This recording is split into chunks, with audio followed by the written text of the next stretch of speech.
Hey, good afternoon, good morning. Hey, it's good morning, it's still morning time. We're still testing out Streamlabs, but here's a topic we want to cover here. And I just want to make sure everything's working here with Streamlabs as we transition from Streamlabs to StreamYard here. So let me make sure I'm live first, and we're going to test that. Give me a few seconds here, see if that's all working. And if it's not working, then we got a problem. Let's see. Live. Are we live yet? Are we live? And I think we are live, so let me put that up on the screen here. Are we live yet? Are we live? Okay, cool. And so again, we're just testing our StreamYard. And today I'm streaming from the desktop. I'm using the desktop application as opposed to the the browser version. And let's see who we have here. We have the San Jose Maid. Hey, what's up, San Jose Maid? Today we're streaming from Streamlabs desktop. So this shall be interesting to see how this works out here. So one of the topics I want to cover is the the Airbnb is now allowing you to more or less book your stay while on vacation. Well, I'm sorry, book your stay and pay it later, kind of like a layaway plan where you can book now and pay a little bit as you go. 3-4 weeks later after you've checked out, you'll see people still paying for their bill. Well, I won't see it as the host, but they'll still be paying. Oftentimes, they'll still be paying while they're at your place on another reservation. So that's very interesting. So I'm going to share my screen with you. I'm going to attempt to share my screen with you. Let's see if I can do that. That's not the right screen there. Let's see. What is the right screen here? Let's see. Video capture. Not that screen. Maybe it's this screen here. And I think this is it. All right. Yep. I think this is it. So here's an article that I noticed. And I bumped into this kind of. I had a guest. I'd offered him a discount for a stay, and he chose not to accept the discount. And he continued. He booked with the Airbnb for the same period, but he paid quite a bit more because there are fees and everything with the Airbnb. And so one of the things I noticed here is he didn't have the money, but he was allowed to book the room because there was credit involved. So here's is an article saying Airbnb is now allowing customers to pay for their stays with layaway plans. And I think it's kind of a sign of the economy, as well as it is also a sign of the different type of people that are now using Airbnb to more or less have housing for themselves. So I'm not sure if you can see that article. Let me make sure you can see that article. You should be able to see it. Let me say done. And transition. Let me make sure you can see that article here. We're having a hard time transitioning. Let's see. Screen share. Say yes. Okay.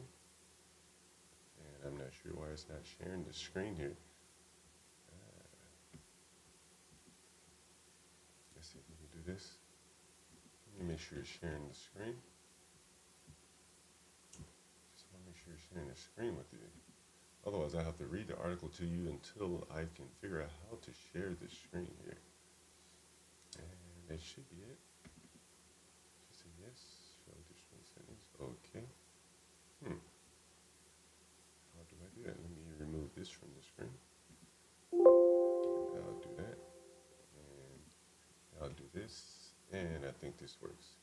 Yeah, this works. All right. Fair enough. All right. Here we go.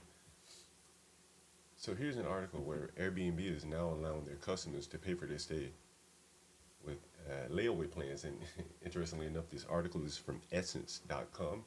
As you can see, there's a black family here planning their stay with a buy now, pay later. So you can go on vacation with Airbnb as well as you can live in an Airbnb and kind of have it on layaway here. So they are the new kind of modern day pawn shops in a way.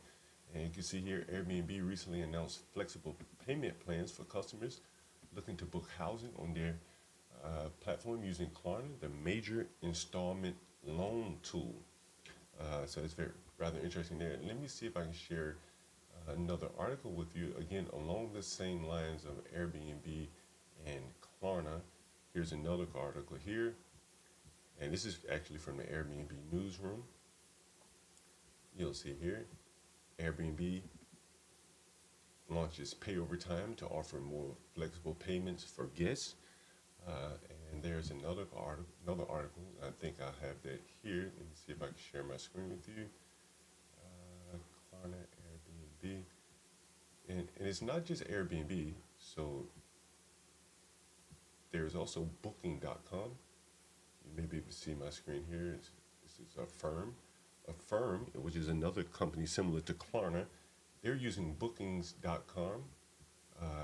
Well, Booking.com is using Affirm as the latest buy now, pay later partner. So what I suspect is you're going to see is that a lot of people are going to be buying vacation space or vacation time in Airbnbs and things like that, and they're going to be using these Booking.com, Affirm and Klarna to pay for these things, and effectively they're living on credit, and which is maybe not the way you want to live. But I don't think that these platforms were designed to be financing people's living from day to day.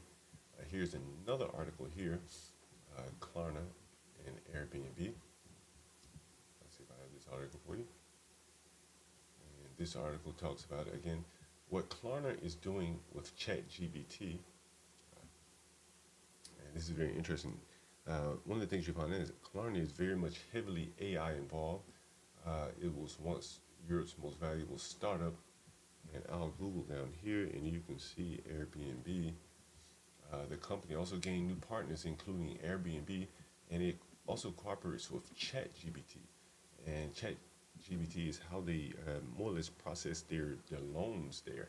So it's, you'll see here when Klarna announced large-scale job cuts in May to tame spiraling costs, the disillusionment was enormous. The company cut 10% of its workforce.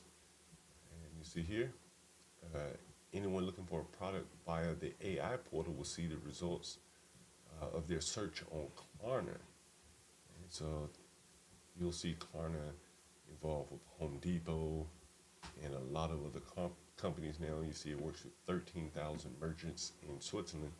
And so what I think from a landlord's perspective is that it will provide us quite a bit more housing pricing leverage here, because a lot of these people will be able to get credit here, and that's something I thought I'd point out here. One more thing I wanted to point out, a couple Airbnb reservations here that I thought I would share. Let's see if I can get back to my screen here. And let's see. And still working through a few kinks here. Let's see what's going on here. Let's see if I can get the camera to working right.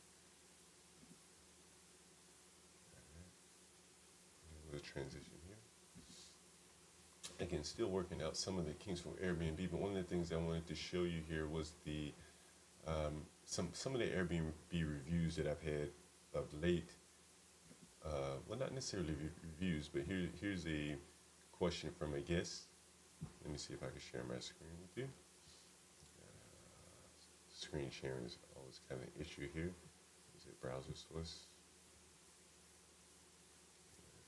That, and I think it'll be, where is my screen share? Screen share. All right.